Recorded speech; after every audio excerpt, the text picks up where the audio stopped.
The rain came down hard, turning the Chicago pavement into a slick mirror of city lights and passing regrets. Thomas Grayson, a man once celebrated in the financial pages for turning modest tech ventures into empires, stood beneath the narrow, green awning of a corner grocery store, completely unaware that he was seconds away from a moment that would fracture his polished world. He had no reason to be here. The meeting he was headed to, a multi-million-dollar pitch for an inner redevelopment plan, had been moved last minute. His driver had taken a wrong turn, and in frustration, Thomas had gotten out to stretch his legs. He told himself he needed a break. The city had changed so much in the last 10 years, new buildings, new people, but something about this street felt oddly familiar, like a memory reaching out from under dust and time. He ducked into the tiny grocery store for shelter, pretending to browse. It smelled faintly of old wood, coffee, and cleaning detergent. The shelves were uneven, the lights buzzed with a faint flicker, and the entire place felt like it hadn't seen a renovation in decades. But it wasn't the store's appearance that stopped him cold. It was her voice. "Excuse me," she said gently to a teenage boy fumbling coins at the counter. "Take your time. Pennies still count, okay?" Thomas turned, slowly. He didn't know what he expected to see, but what he did see knocked the air from his chest like a blow. She stood behind the counter, wearing a navy apron and a name tag that read Clara. Her hair was pulled back in a soft bun, strands falling across her cheek as she smiled patiently at the boy. Her smile, it was exactly the same. He knew that smile better than he knew his own. His pulse stuttered. He took a slow step forward, eyes locked on her face, trying to make sense of the impossible. She looked just like Elise.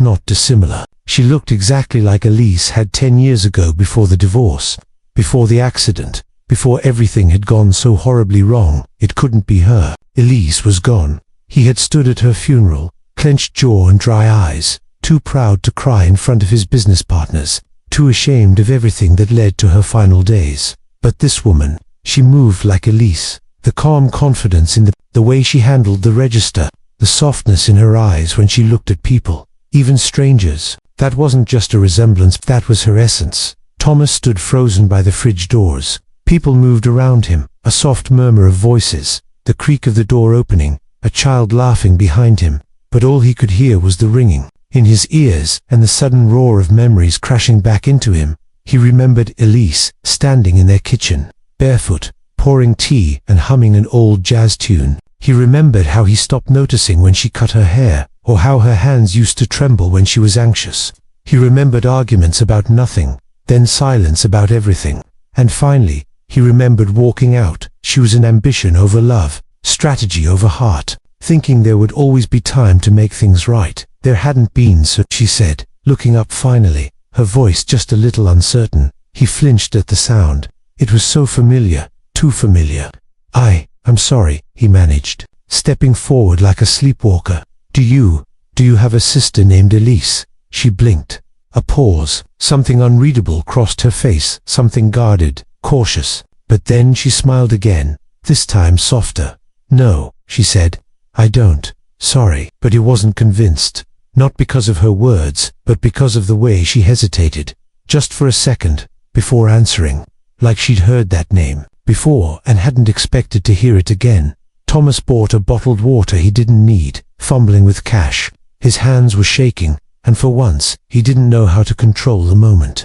This wasn't a boardroom or a deal he could negotiate. As he turned to leave, he caught one last look at her, watching him from the counter, a quiet intensity in her gaze. She looked away too quickly, like she didn't want to be caught, and that was when he knew. Even if her name wasn't Elise, even if she never admitted it, that woman behind the counter was connected to his past in a way he wasn't ready to face. Not yet, but he would come back, because in her eyes, Thomas saw something he thought he had buried long ago. The truth. And truth, no matter how painful, always finds its way to the surface. Thomas didn't sleep that night. He lay in his penthouse, surrounded by glass walls and silence, the skyline flickering like a crown of restless thoughts. The city never really slept, but that was fine.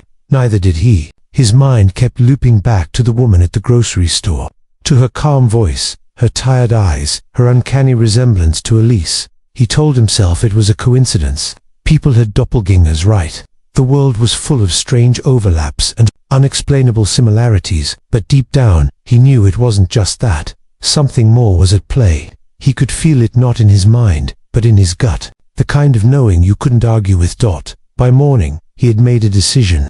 He told his assistant to cancel all his meetings for the day. She was surprised he never missed meetings. But Thomas didn't explain. What would he say? That he saw a ghost in a grocery store and now couldn't breathe until he found the truth. The drive back to the store took 30 minutes, but it felt like hours.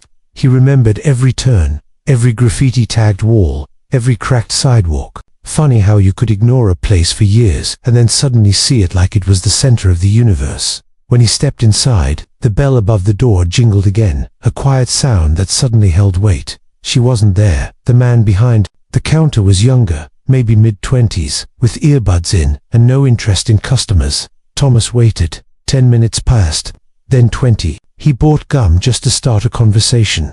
The woman who was working yesterday, Thomas asked, pretending to sound casual. Clara, I think. Is she in today? The guy shrugged without looking up. She only works mornings, like 6 to 10. Today's her day off. Thomas nodded like that answer satisfied him, though it didn't. He thanked the kid and left, but not before glancing round one last time, hoping she might magically appear from the back room.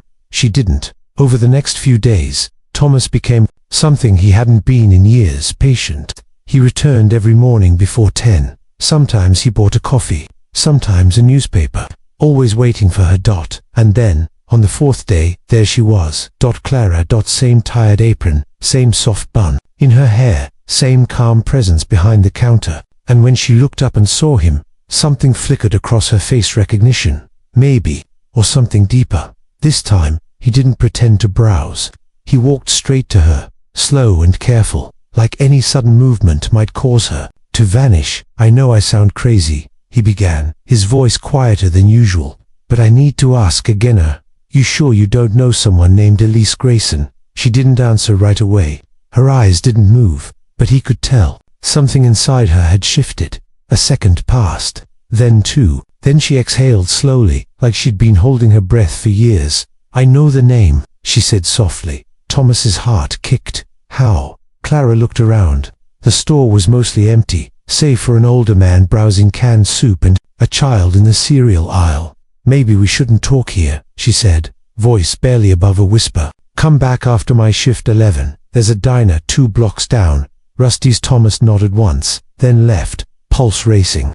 The hours between then and 11 felt like an endless tide, crashing against every inch of his nerves. He didn't know what he expected, but he knew that whatever was coming, it would change everything. At 11:05, he sat at a booth in Rusty's diner, fingers wrapped around a coffee mug he hadn't touched. And when she walked in, the air changed. Clara slid into the booth across from him, setting her purse down gently like it was made of glass. She didn't speak right away, just looked at him with an expression he couldn't quite name.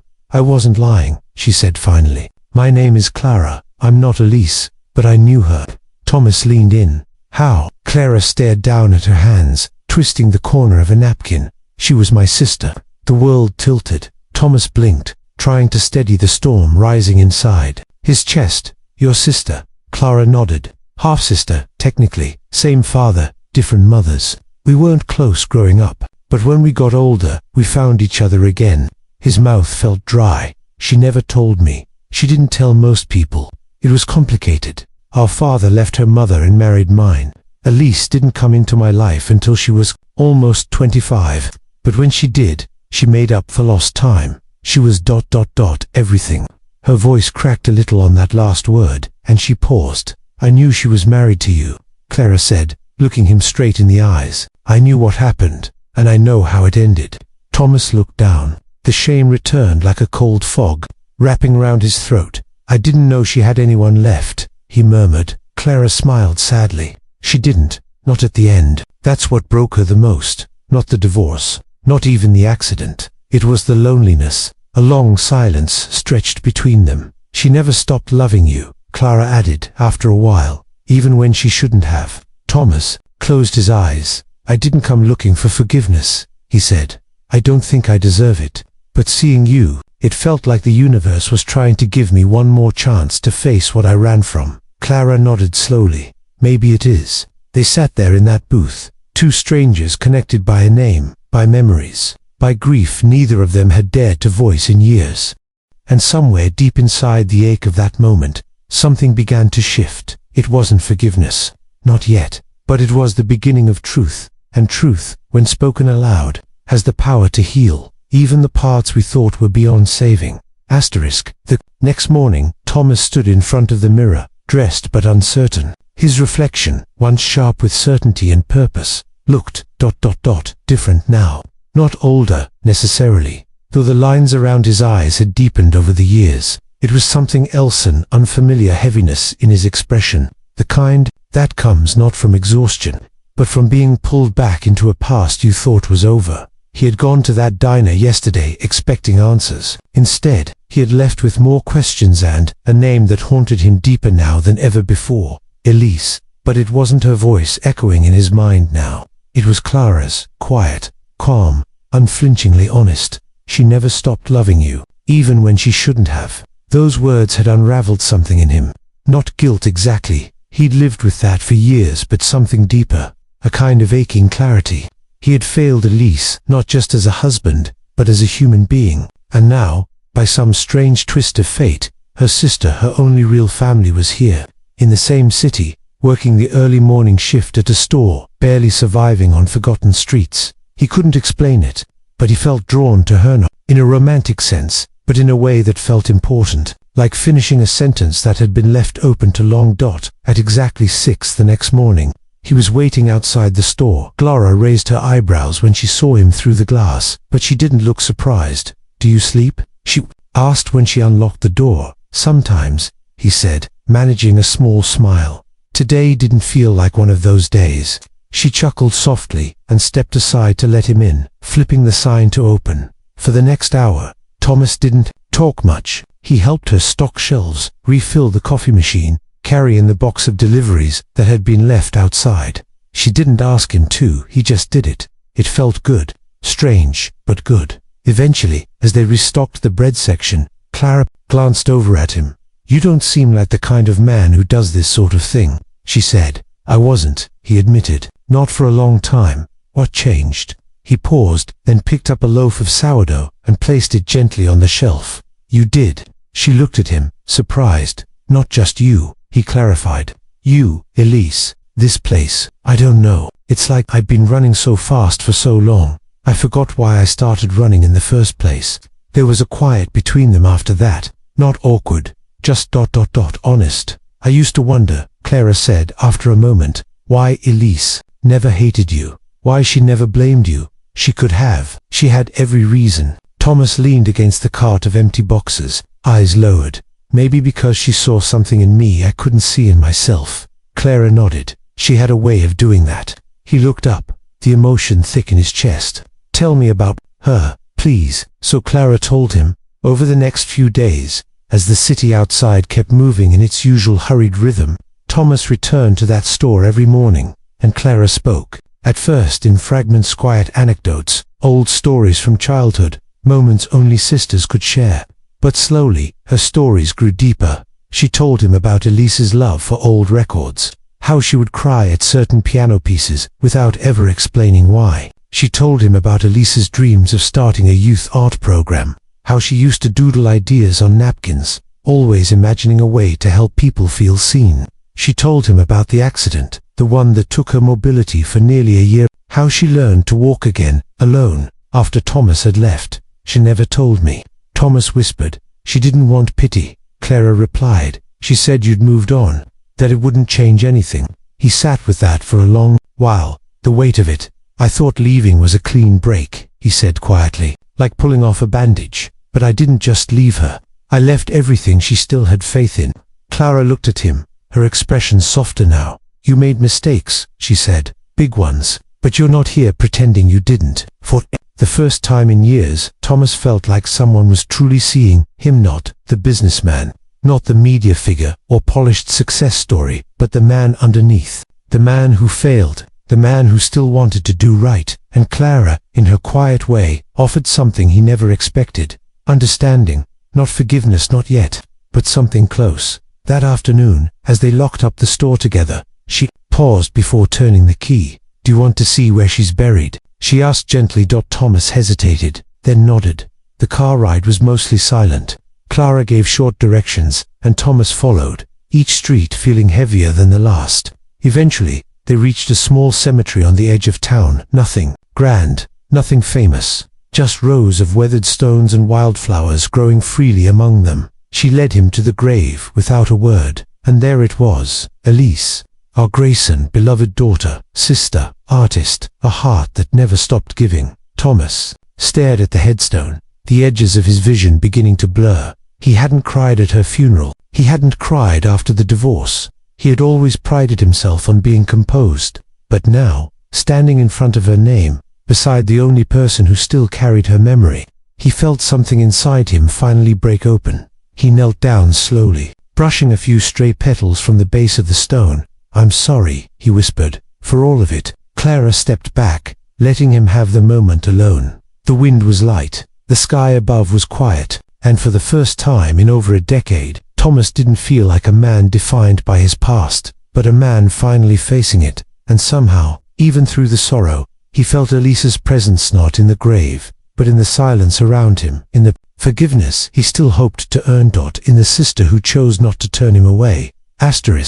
Thomas didn't return to the office that week. His assistant, clearly puzzled, sent him messages, first polite, then urgent. "Should we reschedule the investors? Are you all right, sir? You've never missed a quarterly board call."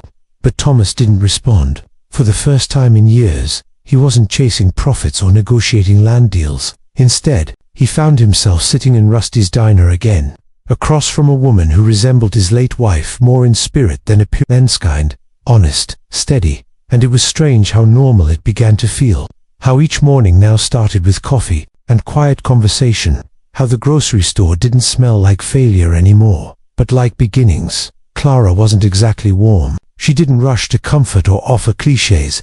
She was real, just like Elise had been, and that honesty grounded Thomas in ways he hadn't expected. One rainy Thursday, Clara walked out of the back room with a small cardboard box. She set it on the counter, glanced around the empty store, then met his eyes. "I think it's time you had these." Inside were a few notebooks, a faded sketchbook, and a stack of letters tied with ribbon.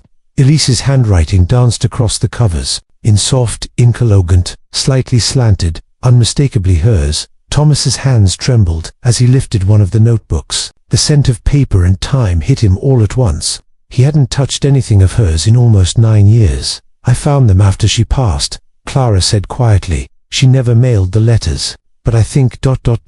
she wanted you to read them someday." Thomas opened the first letter. His breath caught at the words. "Thomas, if you're reading this, maybe life finally slowed you down. Maybe you're ready to listen, not to defend yourself or justify what happened, but to hear me. Really hear me. I never wanted you to be perfect. I just wanted you to be present. I wanted you to see me, even as I changed, even as I aged. I wasn't fading, I was becoming, and you missed it. But even after everything, I still hoped you'd find your way back to something true." He closed the letter, his throat tight, and looked at Clara. "Why didn't she send them?" Clara shrugged lightly, but her voice was soft. "Maybe she didn't want to haunt you. Maybe she believed you'd find them when you were ready." That night, Thomas didn't sleep again. He sat in his penthouse, reading every letter, every note, every line of her sketchbook filled with drawings of places he never took her to, things she dreamed of building, and names of children she wanted to help.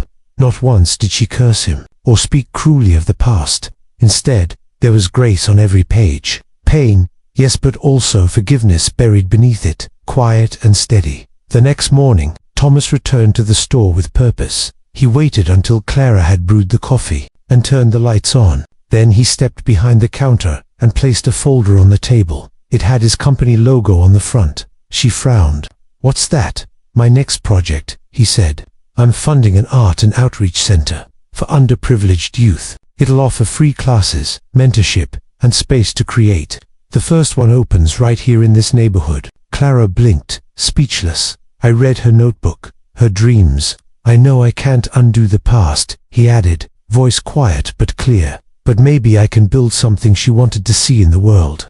Her mouth parted slightly, her eyes glistening. You'd really do that? I already started, and I want you to be part of it. She took the folder with slow hands, flipping through the sketches, the plans, the mission statement. It wasn't flashy, it wasn't branded. It was genuine. A silence settled between them again, but it wasn't heavy. It was full. Clara finally spoke. She would have loved this. Thomas smiled, that ache in his chest slowly becoming something warmer. Then I'll do everything I can to make it real. Later that day, Clara invited him to her small apartment. Not out of obligation, but because something between them had shifted. It wasn't romance, it was recognition. A bond born not out of shared history, but shared healing. She showed him Elise's old photo albums. Some of them Thomas had seen, others he hadn't. Pictures of Elise volunteering at shelters, helping children paint murals, singing with teenagers in broken neighborhoods. She had spent her final years quietly changing lives. She never stopped giving, Clara whispered, touching one of the photos. Even after everything. Thomas nodded, his voice low. Then neither will I.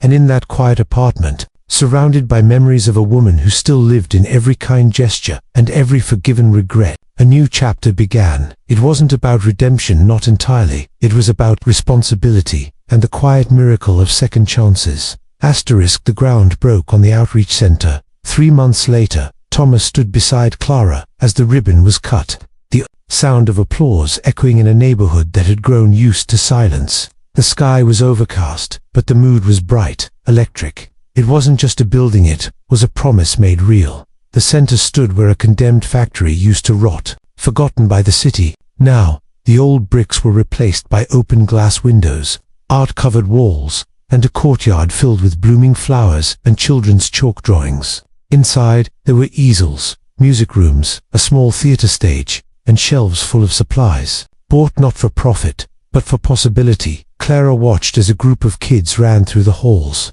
giggling, wide-eyed at the colors and spaces that were theirs now. No one had ever built something like this for them before, and somewhere in that joy, Thomas felt Elise, not a ghost, not a regret, but a light. I didn't know it could feel like this, he said to Clara as they stood watching from the doorway. She smiled faintly. You never let yourself. The media tried to spin it as a comeback story. Billionaire gives back to inner city. Thomas Greison's bold philanthropic shift. There were headlines, articles, interviews, but he declined most. He didn't want to be seen as a savior. He wasn't doing this to clear his name. He was doing it to honor a life that had meant everything, and that he had once taken for granted. Every Tuesday and Thursday, Thomas volunteered at the center. No cameras, no press, just him and the kids. Some days he taught them photography, sometimes he just listened. He heard stories that mirrored parts of his own fathers who left, mothers who worked 3 jobs, teenagers too angry to speak, but always ready to draw. One boy in particular, Malik, stayed after hours every session. He barely spoke a word, but he painted with a kind of raw intensity that left Thomas speechless. One night, while Malik was packing up his supplies, Thomas asked, "Why do you stay so late?" The boy shrugged, then mumbled, "It's quiet here." Thomas nodded slowly. "It's safe too." Malik didn't reply, but the next day, he brought in a sketch pad filled with characters he'd drawn, stories he'd written. It was the first time Thomas realized just how much these kids carried, and how art was saving them in ways the world never saw. It became a pattern, one child after another, discovering they mattered. Each story rewrote something in Thomas's soul, but not everything was healing just yet. One evening, after the center closed, Clara waited outside his car. "You ever talk to your daughter?" she asked, casually, but with weight. Thomas paused. "Not in years." Clara tilted her head. "Why?" "I thought she hated me," he said. "After what I did to her mother. After I left. She should be angry," Clara said gently. "But maybe you're assuming she's still the girl you left behind. People grow, even when you're not watching." The thought shook him. Lily, his daughter, the last thread that tied him to Elise. He hadn't reached out. Not after the divorce. Not after Elise passed. He hadn't even known where she lived. He told himself she was better off without him, that reaching out would reopen wounds better, left closed. But the truth, he was scared she'd say what he already believed, that he didn't deserve a second chance. Still, that night, after Clara left, he opened his laptop and searched her name. It didn't take long. Lily Grayson had a modest online presence, a non-profit profile, a few speeches, and one short interview from a youth leadership summit. She was 25 now, beautiful, fierce, articulate. She spoke of social justice, of kindness, of the need for people in power to listen. At one point in the interview, the host asked, "Who inspired you?" Lily had paused, then smiled sadly. "My mum," she said. She never stopped believing people could change, even when it broke. Thomas sat frozen, eyes burning. He reached for his phone, typed her number slowly, then deleted it. He wasn't ready, not yet, but the pull toward healing that last, most broken bond was growing louder each day. He told Clara she didn't push. She just said, "She deserves the truth. Whether she forgives you or not, that's her choice, but yours is to try." So Thomas wrote a letter, not a message, not an email, a handwritten letter. He poured everything into it, his failures, his grief, his guilt, but also his hope, not to be a father again, not to be welcomed back, just to be heard, just to tell her what Elise had never been able to, how deeply she was loved. Still, he mailed it on a Friday. By Monday, there was no reply. By Thursday, still silence. By the next week, he'd nearly convinced himself she'd thrown it away. But, on a quiet Saturday afternoon, while he was repainting the mural wall with a group of kids, Clara stepped outside with a stunned look on her face. "There's someone here," she said. He turned, wiping paint from his hands, and then froze. Standing at the edge of the courtyard, arms crossed, was Lily. Her eyes met his. She didn't run, she didn't shout. She just looked at him like she was trying to recognize something. He took one cautious step forward. "Hi," he said, his voice low, trembling. She nodded slowly. "You single quotes taller than I remember." A soft, unsure laugh escaped his throat. "And you're everything your mother said you'd be." They stood there, silence, stretching between them, heavy with years and questions and longing. And then Lily spoke again. "I read your letter." He braced himself. "It wasn't enough," she said, "but it was a start." Thomas swallowed hard. "That's all I hoped for." She nodded. "Then let's start." And as the wind moved through the trees and the sun broke gently through, the clouds, father and daughter took their first steps toward healing, toward truth, and maybe, just maybe, toward home. The center buzzed with soft voices and laughter. Paintbrushes clinked against glass jars, pencils scribbled across sketchbooks, and a group of kids rehearsed lines from a community play on the small stage. The place pulsed with energy, like it had a heartbeat of its own. But Thomas only noticed one person in the room, Lily. She was sitting cross-legged on the floor, helping a shy girl build a sculpture out of recycled cardboard. Her sleeves were rolled up, her hair pulled back, her smile easy. There was light in her that reminded him so deeply of Elise. It made his chest ache. He didn't interrupt, he just watched. They'd met for more times since that first visit, each conversation careful, layered with years of silence and broken pieces. Lily didn't forgive him that day, or the next, but she asked questions, hard ones. She demanded truth, not excuses. Thomas gave her both. He told her how he'd left because he thought money was the only thing that mattered, how he'd traded love for ambition and ended up alone, how he'd watched her mother fade, not because she was weak, but because she carried more than anyone saw. "I thought power would fill the hole," he admitted one evening, "but it just made the emptiness quieter." Lily didn't reply at first. Then she whispered, "Mum used to say you were capable of more, even when you didn't believe it." That stuck with him. She came back again, helped paint murals with the kids, taught them how to write spoken word poetry. One day a child asked, "Are you Mr. Grayson's daughter?" Lily hesitated, then smiled. "I am." It was the first time she'd said it out loud. Thomas heard her from the hallway, and for the first time in years he cried, not from guilt, from grace. That night, Clara found him sitting on the bench in the center garden, staring at the stars. Above the mural-covered walls. "She's changing you," Clara said gently. He shook his head. "No, she's reminding me of who I used to want to be."